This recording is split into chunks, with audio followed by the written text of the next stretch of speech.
that can be used without pictures, global availability, real-time evolution, efficient passage, and peace of mind. All right, guys, I drove way up into the mountains. I scratched my NIO, and today we're gonna be talking about why NIO is actually ahead in the ROBOTAXI race. And there's three big aspects to this that you guys need to know about. But first of all, ROBOTAXIs actually already exist here in China.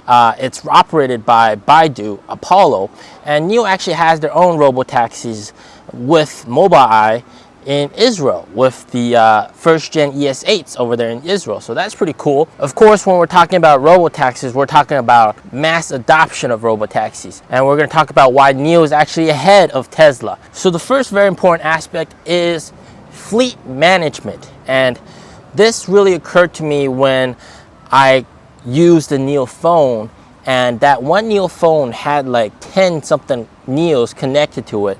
And you could control every one of those NIOs with that one phone. And of course, they all use ultra wide bandwidth technology. So that means it's independent of internet connection if you're within close range of those cars. And most importantly, you can view the status of each vehicle very fast and change a lot of the settings, the destinations for each vehicle just via that phone. So that combined with NIO's cloud system, you already have a tool for a NIO owner or potential robotaxi operator to control the fleet. You're easily able to view where the cars are, what the charge status is, what the destination is. So in essence, the phone has become like a fleet management controller, if you like. And one thing you guys may not know is that with NIOs, you can give someone remote access to the car. So for example, in a robotaxi scenario, that would be like a customer wants to hail a ride to a place. So that NIO drives by and the door would pop open, but you could also potentially have access to the car, unlock the car via your phone, whether it's NIO phone or any phone with the NIO app installed.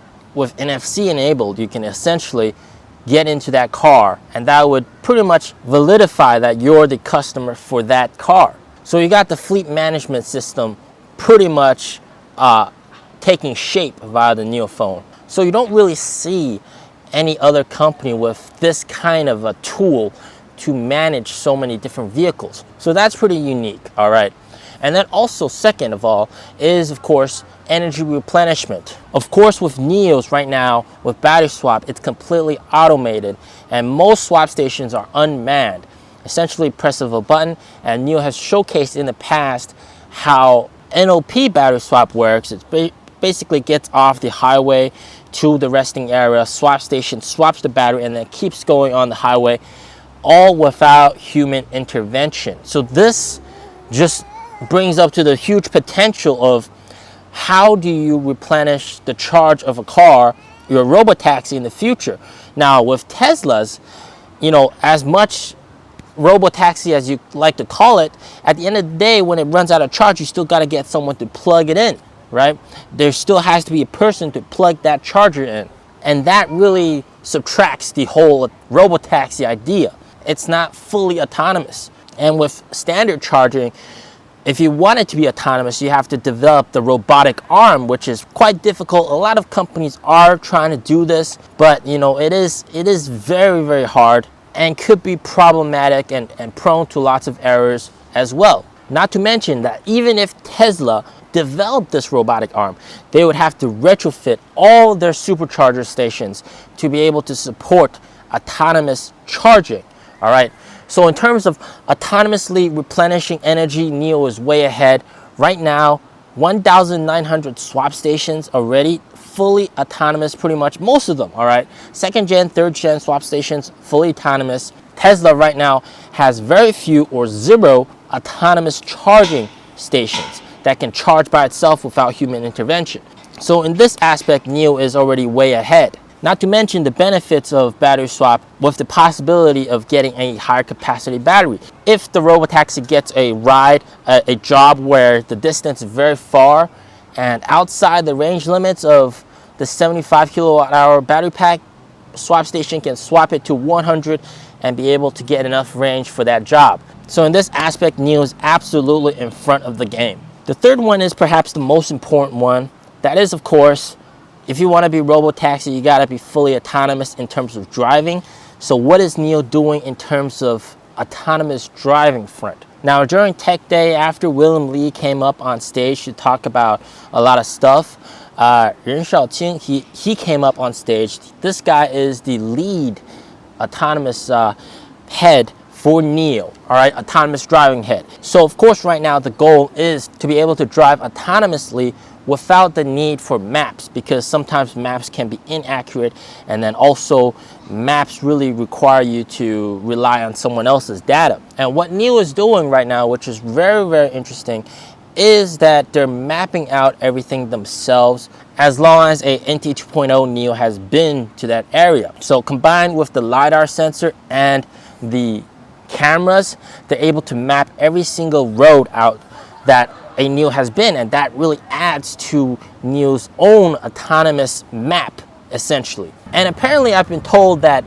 that map, all right, not only enables to drive safely, but also operates as a simulation for NIO's entire autonomous driving program to view different situations, how it would turn, and work on all those things in a simulated world. So that's pretty amazing. And they're able to run a ton of simulations by themselves. And guys, this is absolutely mind-blowing what they're doing right now with NIO Pilot. So I'm gonna read this because it's very complicated. Based on the generalization ability, the verification, optimization, opening, and operation of NOP Plus pilot routes are the biggest features of NIO Urban Pilot Assistance NOP Plus.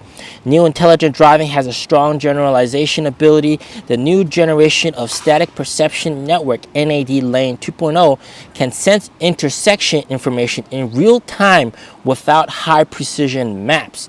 Cloud Large NAD WWM, which efficiently improves vehicle perception performance. Layered Value Network NAD HVN makes NOP Plus more delicate. Interactive ability NAD Architecture NAD ARC unifies the technical architecture and brings users a smoother, intelligent driving experience. The distributed computing power of the NAD Group Intelligent System Fleet has reached 38,100 POPs. This will help NIO NOP Plus become a pilot-assisted driving service that can be used without pictures, global availability, real-time evolution, efficient passage, and peace of mind. So I was told by the NIO manager that what NIO is doing, essentially, in layman's term, is they're mapping out with all the information from the cars, etc. They're able to map out a simulated real world of what we're living in, and basically be able to make live adjustments based on that. Real-time evolution, that's the key, guys. So they're doing some pretty amazing things that we can't see and touch. It's all up there, but holy moly, I am impressed by this, man. Now, NOP Plus hasn't really achieved exactly like NAD. Navigate on Pilot Plus isn't exactly NIO autonomous driving yet, but we're getting to that point, and NIO CEO has also said that it's pretty much like NAD except for the legal stuff, all right? Because with NAD, you have to be responsible for a lot of the driving accidents and all that kind of stuff, but they're not there yet in terms of the legal stuff. But in terms of what they're able to do, the tech, that they are actually up there. So what this means is you got fleet management system, boom, already there. Autonomous energy replenishment via battery swap, already there, boom. And then you also got NIO's NOP Plus, almost NAD. Dare I say it, it's pretty much very ahead up there. So guys, NIO is actually ahead in the ROBOTAXI game. As always, stay safe, stay healthy, peace out. Go over there.